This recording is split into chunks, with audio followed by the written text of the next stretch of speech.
What's up, guys? This is Corey with the Dirty Gym, and we are back with another deck profile for y'all today. So last week, and the last week and a half actually, we did a lot of the red-green multicolored card stuff. I ended up getting stuck on that way longer than I wanted to, or thought I would, just because I was having a lot of fun with it actually, and I thought all that stuff was actually really good and really interesting. So this week we're getting more into the yellow-blue stuff, and the first step we've got is Cabba, all the Universe 6 stuff. So with the Universe 6 stuff, we got 3 leaders. We got the Cabba, we got the Hit, and then we got the Kefla, or the Kale and Khalifa. I've said this since it was revealed from the very beginning. I think Cabba is the best of the bunch.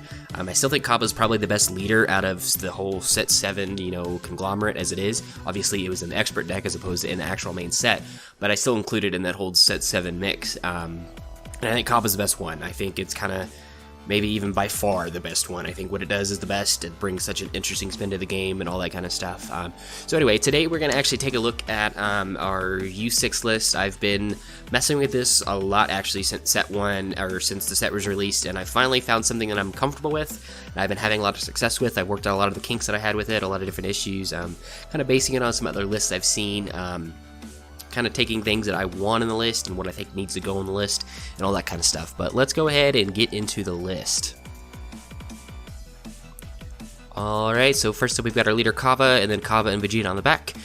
So on his front side, actually front and back side is permanent. You can't include non-Universe 6 battle cards in your deck except for Vegeta cards. Auto, whenever a blue or yellow Universe 6 card is played in your battle area, this card gets plus 5,000 power for the duration of the turn, or that card gets plus 5,000 power for the duration of the turn, then choose up to 1 card in your life and add it to your hand. So we have a very similar effect to a pan, except this isn't a once per turn. So as many U6 cards as you play on your or your opponent's turn, you take a life, and it gets plus 5. And it's not restricted on if that becomes a 20k or whatever. It's just play U6, it gets plus 5k, you draw cards. So that's really nice. You're able to awaken pretty quick. Usually I'm awakening turn 2 normally, turn 3 at the latest, and it's usually I need to take 1 life on turn 3 to awaken. So you're able to get there pretty quickly. He's an untapped 2 leader, and then on his backside, he has the same permanent. You can't play non-U6 battle cards unless it's Vegeta. Permanent, this card gets plus 5,000 power when all of your opponent's energy is in rest mode. So that's on both yours and your opponent's turn. That's really nice, so it becomes a 20k there. Auto, whenever this card attacks, draw a card. Auto, whenever your opponent leader card attacks, if all of your opponent's energy is in rest mode, choose up to 2 of your opponent's energy cards. Cards chosen with this card's skills can't be switched to active mode during your opponent's next charge phase. So this really forces our opponent to play differently and really have to sequence correctly. If they don't, then they lose 2 energy for the duration of this turn and going into the next turn. So it's really something that they have to pay attention of, especially if we're able to flip super early. We leave our opponent, they've only got 1 or 2 energy, and then now they have to make sure they swing with their leader first before they start playing cards or different things come into effect. So it applies a lot of, well, it's not active pressure, it's a lot of mental pressure. They have to really sequence how they do things. If not, then they're really caught in an awkward situation. And then finally, auto, once per turn, whenever one of your cards' skills switches an opponent's battle card or energy to rest mode, draw 1 card. It's a really nice effect. We've got a lot of things that tap down your opponent's stuff, energy or battle cards, so you're able to draw cards on both turns. So it's a really nice effect. Moving on into the actual list, first up we've got 4 Kale Timid Sisters, so 1 drop, 1 blue. 4k permanent, this card can't be KO'd by your opponent's skills, which is actually a very relevant effect. Auto, whenever you play this card, choose up to 1 of your blue or yellow Universe 6 cards in your drop area with an energy cost of 3 or more and add it to your hand.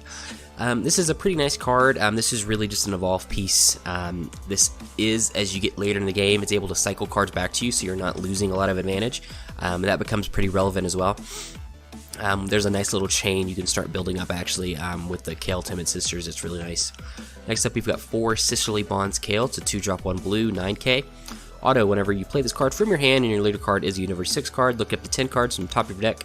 Choose up to 1 blue or yellow Cabba or Khalifa card among them with energy cost of 2 or less and play it, then shuffle your deck. This is really nice. So if you're going in at turn 2 and you can play, for 2 energy, play this. Now you get 2 battle cards in play, you're taking 2 life, they both get plus 5k. You can really start working up the way that way. It's a nice way to draw 2 cards out of the life. You're effective, you're plussing 1 and then plus 2 on the battle area, which is really cool. A lot of really good synergy there. Next up we've got 2 Brilliant Pairing Kefla. It's a 4-drop, 1 yellow, 1 blue, 19k dual attack Union Patara off a blue Kale and a yellow Khalifa for free. The permanent, only one brilliant parent Kefla can be played in your battle area, and this card can't be played from any area unless your leader card is yellow. So basically this is trying to prevent you from playing it with like veggies or different things like that. This card is actually really nice. Being able to 19k dual attack like for free is really good. This gets the benefit of the leader, so if you like turn 1 Kale, turn 2 Kefla, or you play both of them on turn 2, now they both get plus 5k, and then you union into the Kefla. So if the Kefla gets plus 5k, then she gets the 5k from the Kale and the Khalifa, because the energy boost carries over to the evolution. So now she's a plus 15k, so she's a 34k dual attack for free, which is really cool. So that's a nice, interesting interaction there. Kind of late game, this is a really great way to apply pressure, because obviously it's free, and 19k is just really good to really apply pressure to your opponent. So all around, very solid. Next up, we've got 4 Champa and Vados Gracious Aid. So it's a 4-drop, 1 blue, 1 yellow, 19k arrival for blue, yellow, and a yellow energy. Permanent, reduce the combo cost of all blue and yellow Universe 6 cards in your hand by 1. It's a fantastic effect. And then permanent, if this card is removed from battle area by an opponent's skill, you may choose 1 card from your hand and place it in your drop area. Instead, if you do, the card remains in the battle area, switch to rest mode, then choose up to one of your opponent's energy and switch it to rest mode. So this card's pretty much the MVP of the deck. This is really how the deck functions. You get this guy out early, like turn 2, turn 3, and now all of your combo pieces are free. And then as we'll get into those combo cards here in just a second, it makes the deck run incredibly efficiently. It also has an effect where they have to swing into it to kill it, and it's a 19k, which makes it a little bit harder because you have to combo out in order to do it, and now your combo cards are free anyway, so it's really hard to get rid of this guy.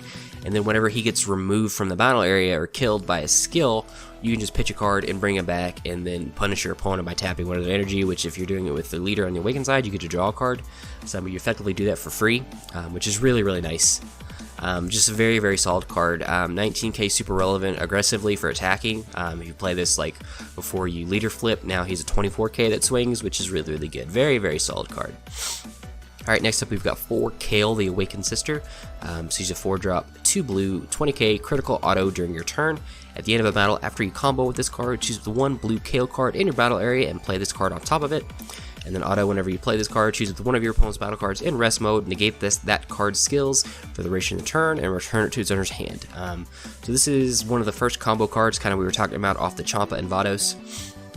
So traditionally it's a 1-cost 10k combo. When Champa and Vados is out, it's a free combo for 10k. So you've got your 1-drop Kale and your 2-drop Kale in play already. You swing with something, you combo with this for free. Now you play this on top of one of those, and now it becomes a 20k critical. And then it's second auto that you can bounce a card and negate its skills is actually really relevant. This is important for things like the Broly chain. Like if they go up the chain or whatever, and then you play this out, you just bounce back and they don't get to play another Broly during that same turn, which is really cool. 20k crit is great pressure, especially if you can start playing these early and start swinging with these. So there's a lot of really great synergy here. Very good card. Next up we've got 4 Kefla, the Peak of Perfection. It's a 4-drop, 1 blue, 1 yellow, 20k, arrival for blue, yellow, and a yellow. Auto, whenever you combo with this card, if your lead card is a Universe 6 card and it's your opponent's turn, you may choose one of your opponent's energy and switch it to rest mode. If you do, your Kefla, the Peak of Perfection card's auto skills don't activate for the duration of the turn. And then auto, whenever you play this card during your turn, choose one of your opponent's battle cards, switch to rest mode, then negate the battle card skill until the end of your opponent's next turn. So 90% of the time you're playing this card strictly on defense. You're comboing this on your turn, on your opponent's turn, to get the 10k buff, and then you're tapping one of their energy, which, depending on how they sequence, if they swing with the battle card first, and then you tap one of their energy down, now maybe all their energy's tapped, and so your leader gets the buff. Or any kind of combination of that. Or you just, they swing, you combo, you tap one of their energy, now they can't play something on a curve, so if they need to play a 3-drop, you combo this, now they have 2 energy open, so they can't play that 3-drop, and you get to draw a card because you tap something. It serves a lot of versatility. It's also a 4-drop, so the 1-drop Kale, the Timid Sister, can bring this back. This is kind of one of those loops I was talking about earlier. You combo with this, then you play Kale, you get it back, so now you can combo it again on the next turn. A lot of time what I find myself doing with this is kind of what I call like my arrival engine for Champa and Vados. So I'll like swing with something, or someone swings into me, I'll pay 1, combo with this, then pay the 1 for the yellow arrival in Champa and Vados. And so then now the next time on my turn I can just play Kale and bring it back, and then just start working up the chain that way. That's usually how I end up doing this, but it's not always like strictly limited to that. In certain matchups, having a 20k that taps a battle card and negates its skills is actually really relevant. A lot of like the Shinron stuff, when they're not going to swing with you anyway, you don't need to tap their energy because you're not going to be able to combo anything. So playing these out just for like the 20k with a rival is really nice to get extra pressure there. So a lot of versatility. When I was initially testing out these lists, I didn't include this card. And that was a mistake. Obviously, as I've tested with this card, the card is just fantastic. At worst, it's effectively a super combo with Champa and Vados in play, because you just, for 1, for free, you 10k and you tap something down. If your leader's awakened, you draw a card. So it's, at its best, that's what it is, and it's just a really fantastic card. Alright, next up we've got 4 Khalifa the Bold Sister. It's a 1-drop 1 yellow, 4k, permanent. This card can't be KO'd by your opponent's skills. And then auto, whenever you play this card, look up 5 cards on the top of your deck, choose up the 1 blue or yellow Universe 6 card among them, and then add it to your hand, and shuffle your deck. Another fantastic card. Being able to search off the top 5 for any card is effectively any card is really, really good. You draw a card off the leader as well, so you're going, plus whatever this, so really, really good. Next up, we've got 4 Cabba Saiyan of Universe 6. It's a 2-drop 1 yellow, 5k, auto. Whenever you play this card, look up the 7 cards from the top of your deck. Choose up to 2 blue or yellow Universe 6 cards among them, and then add them to your hand, then shuffle your deck. If you added a card to your hand, choose 1 card from your hand and place it in your drop area, and then auto whenever you play this card. If Planet Sadala is in play in your battle area, choose up to 1 of your opponent's battle cards in rest mode. Cards chosen with this card's skills can't be switched to active mode until the end of your opponent's next turn. So this is really nice. Traditionally speaking, we're never actually like hard casting this for 2. Usually we're playing this off of like the Sisterly Bonds Kale if we can. That way we get a huge search effect, which is really nice. After that, it's like a rival engine. You can just combo it because it's a yellow 5k. It does get to swing if you play it early and you've not awakened yet, because then he gets 5k and now it becomes a 10k, so he can apply pressure. And then his ability to tap stuff down and it doesn't untap with Sadala in play is actually really nice. There's situations where that becomes really relevant. So not quite as good as the other engine cards in the deck, but it's still a very, I feel like, necessary piece of the puzzle. Alright, moving on, we've got 2 Champa the Tricksters, so 3-drop 1 yellow, 15k, counterplay, play this card. Permanent, if a multicolored card is in your energy, reduce the energy cost of this card in your hand by 1. And then auto, whenever you play this card, choose up to 1 of your opponent's battle cards, ignoring barriers, switch it to rest mode, then draw 1 card if it's your opponent's turn. So this is similar to a Mutai Ito type effect. It's a counterplay that it gets past deflect because its auto isn't tied to the counterplay. So you can tap stuff down with barrier. You're also able to draw cards, so if you do it on your opponent's turn, you're drawing 2 cards because you're tapping stuff. And then your leader triggers, so you draw a card, so it's really nice. This gets around a lot of different threats, particularly like the big Vegeta things, and then also like the Kaioken Goku. Cool, I play it, cool Champa, I'll tap it, and now I get to draw a card, and now your big bomb doesn't do anything, which is really, really nice. I'm only running 2 in the main. I definitely consider running additional in the side, if not more in the main as well. I found 2 to be an okay number because you do have to keep 2 energy open in order to get the effect. But it's searchable off the Khalifa, it's searchable off the Cabba, and you can bring it back from the drop area off the Kale, so it has a lot of good interaction there. Very, very solid card, very, very good card. Alright, next up we've got 4 Khalifa the Awakened Sister. It's a 4-drop 2 yellow, 20k double strike. Auto during your turn. At the end of the battle, after you combo with this card, choose with 1 of your yellow Khalifa card in your battle area and play this card on top of it. And then auto, whenever you play this card, choose with 1 of your opponent's battle cards or energy and switch it to rest mode. So again, similar to the Kale, this is just a come into play combo. With the Champa and Vados, it's a free come into play combo for 1. Comes into play, it taps an energy down, which is really nice, so you can draw a card off your leader if it's your turn.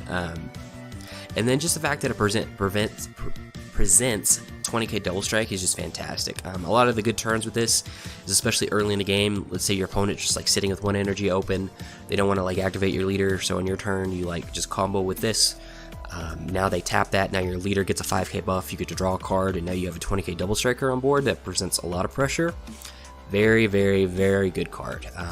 I think this one is probably better than the Kale, just because double strike in a lot of situations is better, and its second auto I think is more relevant majority of the time as opposed to Kales. But again, these two both work really well together. Just another really solid card for the deck. Alright, then moving into our super combos, we're running 4 Vegeta, Defender of Universe 6. I prefer the Vegeta over the Botamo. So Vegeta is live at 5 life versus Botamo is live only at 4 life or less.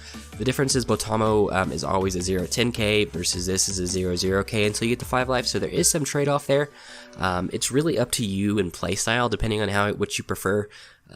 Generally with this deck, the difference between 5 and 4 isn't super relevant because you're awakening quickly anyway, but it is just something to take into consideration. And then moving on into the extra cards, first up we've got 4 Senzu Bean. We're playing blue and yellow, so if you're playing blue, I feel like you should run Senzu Bean. It's just a great card to extend your plays. It's great defensively, just a lot of really good applications. Next up we've got 2 Planet Sadala, so it's 1 blue, 1 yellow, 2-drop, field card. Auto whenever you play this card, or whenever this card is placed in your battle area, choose up the 1 Universe 6 card from your hand with energy cost of 2 or less and play it. If you played a card, draw a card, so it replaces itself, which is cool. And then auto whenever this card is placed in a drop area from a battle area, choose up to 1 of your opponent's energy, switch it to rest mode, then look at up to 5 cards from the top of your deck, choose up the 1 Universe 6 card with energy cost of 5 or less among them, and then add it to your hand, then shuffle your deck. So a lot of really good interactions there. Ideally, this is like your go-to turn 2 play. That way you can go turn 2, play this, and you can play the Sisterly's Bond Kale, then that looks at the top and then puts a battle card into play. Hopefully you find the Cabba, so then you got a lot of different interactions that are triggering off of there. Kind of late game, after you've already had this in play, you can play another one, and then you've got good interactions there, or you can play like a Planet Vegeta to pop it, and then you tap one of your opponent's energy, your leader draws a card, then you search. A lot of really good interactions. I feel like 2 is probably an appropriate number. I've been seeing different people run like maybe 3 or 4 counts of. I don't ever feel like it's that necessary. A lot of the time I don't ever get to the chance of even playing this card. Usually just I will go to energy, so I have a multicolor in energy, but I do feel like it's a relevant card. I think 2 is probably a solid count to have it. Next up I've got 2 Crusher Balls, so it's a 1-drop yellow extra card. Counterplay, the battle card is played in rest mode. So this one is a little bit different. That's on my list. That's not on a lot of different other people's lists.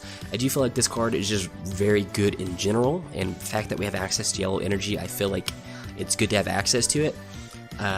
So this like just can stop a lot of threats from really bugging you. You look at things like Newfound Power Purunga, you go, cool, Crusher Ball, now it's tapped, so you don't get that effect. It's good versus other random things that you just don't want to deal with that come into play. I mean, you just tap it down. So it's really good there. It's by no means like exceptional or even like super necessary, but I do feel like it serves a very important role, and for me, I enjoy having it on the list. And then finally moving up, we've got 2 Planet Vegeta, so it's a 1-drop 1 yellow field card. Whenever you play this card, search your deck for a Saiyan with energy cost of 4 or less and put it in your hand. So it just kind of lets you help get majority of your battle cards. You can get either of your, you can get your Keflas, you can get either any of your Kales or Khalifas, you can get your Cabba. It just kind of searches a whole lot of different things, which I think is really nice.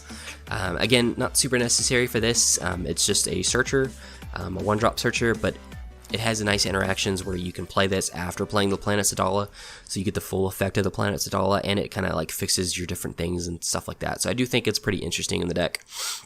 But anyway, that is the main deck. If you notice over here on the side, I've included a couple different cards that I wanted to talk about because they're considerations for the deck as well.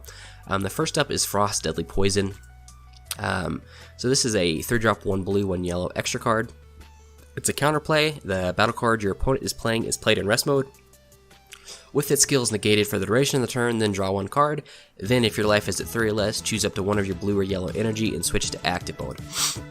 So this card is very interesting. It's very similar to like a Cold Bloodlust. Obviously it costs more, but it has a Cold Bloodlust effect, it has a Crusher Ball effect, it has a Senzu Bean-like effect, because you're untapping, and it lets you draw a card. So there's a lot of value in it. I'm starting to lean towards, and I've not done the full testing of it, but putting Frost Deadly Poison in my main deck as opposed to the Crusher Ball, and putting Crusher Ball strictly in the side. Right now I'm keeping the Deadly Poison in the side, but it is definitely a consideration. Deadly Poison's very good versus a lot of threats that you just don't want to deal with. Obviously it doesn't interact with Deflect, so that is something to worry about, but this stops a lot of things, like people are playing a lot of Bobbity now. This just stops the Bobbity, or Fu the Dark Banisher, this just stops that. Prevents any of those things from really like bothering you. There's just a lot of really like big bombs or really important combo pieces like Fearless Pan or Chain Attack or whatever. You can drop this and you just, cool, I don't have to worry about that now. You're typically sitting at 3 life anyway, just the way the leader works as you're awakening so quickly. So you're able to get the full effect of the Frost Deadly Poison. And the other thing is, a lot of people aren't really expecting it because it's not seeing a lot of play currently. So it's definitely something that's in my like 55 cards that would be in this deck. It's like the next card that I would include. Like I said, I'm considering swapping out the Crusher Ball for the Deadly Poison, just as a straight 2-of swap, but it's something that's kind of a back and forth. And then finally, the card I wanted to talk about is Undying Spirit Gohan. So this is a 3-drop 1 blue 15k counterplay. Play this card. Permanent, if a multicolored card is in your energy, reduce the energy cost of this card in your hand by 1. And then auto, whenever you play this card, choose one of your opponent's battle cards with energy cost 4 or less and return it to its owner's hand. Then if it's your opponent's turn, choose one of your blue energy and switch it to active mode. So the reason I included this here is worth a mention. While I don't think it's super necessary main deck, something this does become relevant is you do not have an answer to Kami. There's just nothing you can do if they play Kami the Global Unifier. If they go 1, play it, none of your cards, it has the flex, so you can't like frost it. And its ability doesn't require it to tap itself, so Champa putting it in rest mode isn't relevant for you. So if they just blow up your stuff, there's not a lot you can do. The Gohan, as an addition to the side, provides an interesting out. While it's not like a guaranteed out, if they go to Kami early with like 2 energy or even 3 energy, or 3 or 4 energy, excuse me, and you bounce it back to their hand, you can really kind of like mess with that play where they have to have more energy in order to play it again and get the effect. So that's something to consider if Kami becomes like super relevant. Gohan's actually like really good just in general versus a lot of different other matchups, because you know, you're not having to like put anything in addition to in your deck in order to play the Gohan. You already got the Vegeta, so you can just go find it. It's blue, so you can charge it. If you have a multicolor card in energy, you can just play it. So it works with the decks. It has a lot of synergy there. So it's another one of those things I would consider. This one's definitely a sideboard option. I would never like main deck this, but it's something to consider versus a lot of people who play like early Kamis and things like that. It's also very good versus like the Shannon Figure of Majesty, like cool, bounce that back to your hand, or like the Newfound Power Purunga, cool, bounce that back to your hand, or whatever it is. There's a lot of different things that this interacts with, so it's something to keep in mind of. But anyway, guys, that is it. Really what we're doing with the deck, I don't know if I've actually gone into that a whole bunch, is we're swarming the board early with our, our 20 drops, Kales and Khalifas. We're applying a lot of pressure there.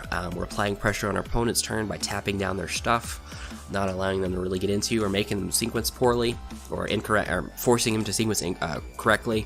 Or then our leader gets a huge buff by tapping down extra of their energies and keeping them rested. And then he becomes a 20k, so it's like a Sensu Bean type effect. So there's a lot of things going on here. This is not like a here's a deck, go play it, do well with it type of thing. There's a lot of thought process that goes behind it, which I really enjoy. This deck, if you play it poorly, you have no hand size and you can't win games, versus if you play it correctly, while you still have a low hand size, you're able to play more efficiently. Being able to combo stuff for free is very, very nice. So there's a lot of things going on here. I really enjoy the deck. We said from the get-go, I thought Cabba was the best leader in the set, and it's continued to prove that.